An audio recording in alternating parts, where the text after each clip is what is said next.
રામ રામ રામ રામ રામ રામ. હું મારી વાત શરૂ કરું એની પહેલા મને જે ફિલિંગ આવી છે એને પહેલા વ્યક્ત કરી દઉં, પછી મારી વાત શરૂ કરું. મારા એક નિવેદનને કારણે જે ક્ષત્રિય સમાજમાં રોષ ફેલાયો એની મેં અનુભૂતિ પણ કરી. મેં તો પહેલો ફોન આવ્યો એને જ કહી દીધું હતું કે મારી તો આવી કોઈ ભાવના હોય નહીં, છતાં આપને એમ લાગ્યું હોય તો હું માફી માંગુ છું. અને મેં તો પછી એવી એને સલાહ પણ આપી કે તમને એમ લાગતું હોય કે મારે આવું લખવું જોઈએ કે આવું બોલવું જોઈએ, એવું મને મોકલો તો હું એ પણ લખી દઉં. મેં તેમાં સહજ ભાવ એવું કીધું હતું. એ વાત તો અલગ છે, પણ પછી જે અત્યાર સુધી ચાલ્યું અને અત્યારે હું અહીંયા આવું એવી અમારે જયરાજસિંહભાઈ અરે વાત થઈ હતી કે કાલ 7 વાગે 7 સાડા 7 સુધીમાં તમારે અહીં પહોંચવું. મેં હા પાડી હતી, હું આવી જઈશ. અમે એક કાર્યક્રમ કોલેજનો પૂરો કરીને અહીંયા નીકળ્યા.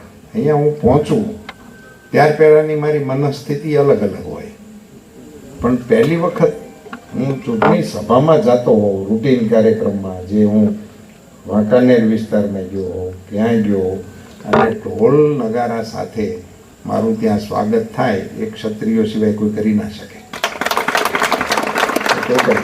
એ શક્ય જ નથી.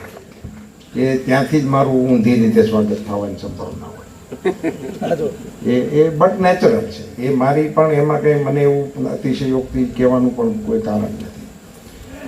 આજના કાર્યક્રમમાં મંચ પર બિરાજમાન રાજ્યસભાના મારા સાથીદાર ભાઈ મહેન્દ્રસિંહ સરવૈયા અને ભરતભાઈ બોગરા, બે અમારા પ્રદેશના આગેવાન, કિરીટસિંહજી રાણા ગુજરાત સરકારના પૂર્વ મંત્રી શ્રી, અલ્પેશભાઈ ઢોલરિયા જિલ્લા ભાજપના પ્રમુખ શ્રી, ધવલભાઈ દવે અમારા પ્રભારી રાજકોટ જિલ્લાના, પૃથ્વીરાજસિંહજી જાડેજા તાલુકા પંચાયતના અધ્યક્ષ, વિરેન્દ્રસિંહ ઝાલા અમારા મહામંત્રી રાજકોટના, નરેન્દ્રસિંહ ઝાલા મહામંત્રી મોરબી જિલ્લો ભાજપ, નરેન્દ્રસિંહ જાડેજા અમારા ડેપ્યુટી મેયર, નરેન્દ્રસિંહજી સરવૈયા રાલો સંઘના ચેરમેન, શક્તિસિંહજી જાડેજા ભૂમિ ગ્રુપ ગોંડલ, કનકસિંહજી જાડેજા સમાજ અગ્રણી, દશરથસિંહ ઝાલા મોરબી સમાજ અધ્યક્ષ, ધર્મેન્દ્રભાઈ ભગત કાઠી ક્ષત્રિય સમાજ અગ્રણી, ચાપરાજભાઈ બાયલ કાઠી સમાજ આગેવાન, સુરેશભાઈ ખસિયા, સુરજીતભાઈ દાદલ, જનકભાઈ વાળા, નીરુભા ઝાલા પ્રદેશ મહામંત્રી, જિલ્લા સહકારી પ્રેસ ઉપપ્રમુખ ભૂપતભાઈ વાળા દડવા, ગિરિરાજસિંહ જાડેજા જિલ્લા પંચાયત સભ્યશ્રી, રાયસિંહજી જાડેજા ઉપપ્રમુખ શહેર ભાજપ, જયદીપસિંહ જાડેજા કોર્પોરેટર શ્રી રાજકોટ, સુરેન્દ્રસિંહજી વાળા કોર્પોરેટર શ્રી, મયુરસિંહજી જાડેજા મેડિકલ એસોસિએશનના અધ્યક્ષ, ઇન્દ્ર વિજયસિંહજી ચુડાસમા સમાજ અગ્રણી, ધર્મેન્દ્રસિંહ ઝાલા ખારડી. આજના યજમાન આમ તો મને હામાં લેવા ગણેશ એવાય ને એમણે શ્રી ગણેશ કર્યા કહેવાય, પણ યજમાન જયરાજસિંહજી, વડીલો, યુવાન દોસ્તો, મિત્રો, મને એક વાતનો એવડો મોટો રંજ છે કે મારી જીભથી આ વાક્ય નીકળ્યું. મારી આખી લાઈફમાં મેં કોઈ નિવેદન કર્યું હોય અને એને પાછું ખેંચ્યું હોય એવો રેકોર્ડ નથી. મારી આખી લાઈફમાં આવો રેકોર્ડ નથી. આજે એક ચૂંટણીની અને એ બી અનાયોજિત કાર્યક્રમ, કોઈ કાર્યક્રમ પણ નહોતો. અમે તો કાર્યક્રમો બંધ કરીને કરશનદાસ સાગઠિયાના ભજન છે એની હાટુથી મેં ગયા હતા. એવો કાર્યક્રમ એ કાંઈ કામનો નહોતો. એમાં મારા થયેલા ઉચ્ચારણથી આજે મારી પાર્ટીને મારા કારણે સાંભળવાનો વારો આવ્યો. જયરાજસિંહજી, એનાથી મોટો અફસોસ કે દુઃખ બીજું કોઈ વાતનું નથી. હું મારા માટે નહીં, મારા માટે નહીં સાહેબ શબ્દ વાપરું છું, સમજીને વાપરું છું, ક્ષત્રિય સમાજની સભામાં વાપરું છું, જયરાજસિંહના અધ્યક્ષ સ્થાને મળેલા આ બધા મહાનુભાવોની ઉપસ્થિતિમાં બોલું છું કે મારી પાર્ટીને મારા કારણે સાંભળવાનું થયું છે. મિત્રો, હું આ સમાજ પાસે બે હાથ જોડીને માફી માંગુ છું.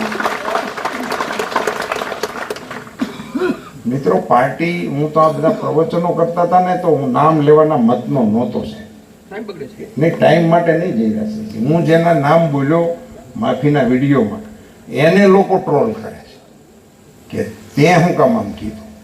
એટલે હું આપના નામ લેવાના મતનો નહોતો, પણ નામ ના લઉં તો આપને એમ લાગે કે અમારા નામ ન લીધા એટલા માટે. અન્યથા નામ લઈને પાછા ઈ નામ ગણતા છે ને અટણ કોક લખતા છે નહીં. એટલે આપણે બીજો મુદ્દો એક મારે જે કહેવાનો હતો એ તો બીજો એક મુદ્દો એવો હતો કે મને ઘણા આગેવાનો એમ કીધું હતું કે આપ કયો તો અમે એવું નિવેદન આપીએ તમારા ટેકામાં. મેં બધા આગેવાનોને ના પાડીશું કે એના નામ બોલવાના મતનો નથી. મારો મત છે કે તમે મારા ટેકામાં નિવેદન કરો એ તમારી સામે આવે, તો મારા કારણે તમારે નવી ક્યાં શરૂ કરવી. એટલે હું આ સંપૂર્ણ ક્ષતિ મારી વ્યક્તિગત ક્ષતિ છે અને એનો જવાબદાર પણ હું જ છું. અને એના કારણે ક્ષત્રિય સમાજના પણ કોઈ આગેવાનોને કંઈ પણ નાનું મોટું કરવાનું આવે એ પણ મારા મનમાં ઈચ્છા નથી. હું એ મતનો નથી કે 5 ક્ષત્રિય આગેવાનોને મારે કારણે પાછું નુકસાની સહન કરવાનું આવે. એ પણ જે કાંઈક સહન કરવાનું આવે એનો જવાબદાર હું એકલો છું.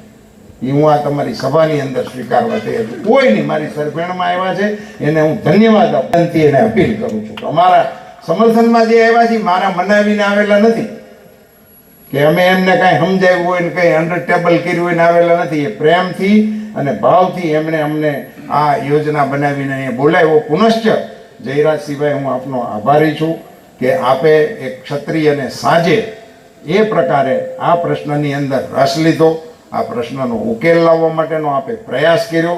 એ માટે હું અંતઃકરણપૂર્વક આપનો આભારી પણ છું, આપને ધન્યવાદ પણ પાઠવું છું. અને પાર્ટીનો એક વરિષ્ઠ આગેવાન હોવાના નાતે પાર્ટી વતી પણ આપને અભિનંદન આપું છું. સભાની મોસમ છે પણ સભા કરવાની મારી ઈચ્છા નથી. સભામાં આપણે ફરી વખત ક્યારેક મળીશું. ગોંડલમાં મેં ઘણી સભાઓ કરી છે, લીંબડીમાં ઘણી કરી છે, પાલતાણામાં કરી છે.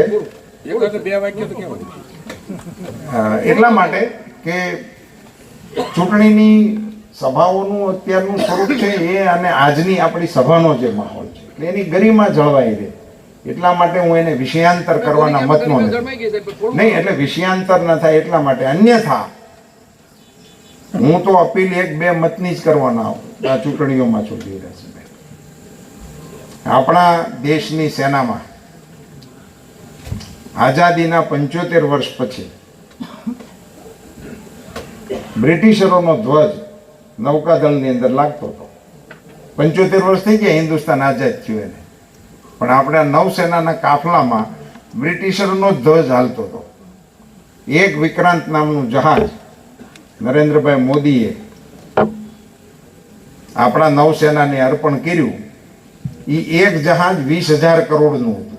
એક જહાજ એ 20,000 કરોડ અગત્યના નથી, પણ 20,000 કરોડનું આ જહાજ 100% મેડ ઇન ઇન્ડિયા હતું. એમાં ખીલી બહારની નથી. એની અંદર પ્લેન ઉતરી શકે, ત્યાંથી પ્લેન ઉડી શકે એ પ્રકારનું એ નૌકાદળનું જહાજ રજૂ કર્યું. પણ એ રજૂ કર્યું ત્યારે પેલું બ્રિટિશ નિશાન ફેરવી નાખ્યું અને એની જગ્યાએ છત્રપતિ શિવાજી મહારાજના નૌકાદળમાં જે જહાજના સિમ્બોલ હતા એ સિમ્બોલ ભારતના નૌકાદળની અંદર લાગ્યા. હું આ સભાને પૂછવાના મતનો છું કે નરેન્દ્ર મોદી વડાપ્રધાન ન હોય તો આ પરિવર્તન શક્ય છે ખરું? આ પરિવર્તન અંગે કોઈ વિચારે પણ ખરું? એ પ્રકારની જે મોદી સાહેબના નેતૃત્વમાં કામગીરી ચાલી રહી છે મિત્રો, એના સમર્થનમાં અમે એમને ત્રીજી વખત વડાપ્રધાન બનાવવા માટેની અપીલ કરવા માટે આપની વચ્ચે આવ્યા છીએ. આપ સૌનો સહકાર માંગીએ છીએ, આપ સૌનો અમને આશીર્વાદ મળે એ માટે અમે આપ સૌની વચ્ચે નહીં, તમામ જગ્યાએ જઈને આવી 2-3 વાતો છે એને અમે મૂકવાના છીએ ને એના આધાર ઉપર મત માંગવાના છીએ. નરેન્દ્રભાઈ મોદીનો સ્પષ્ટ દિશા નિર્દેશ છે, આપણે કરેલા કામ લોકોની વચ્ચે જઈને મૂકો ને એના આધાર ઉપર મત માગો. એની આધાર ઉપર અમે આ કામગીરી કરીએ છીએ. પુનશ્ચ આપ સૌનો ખૂબ ખૂબ આભાર. ભારત માતા કી જય.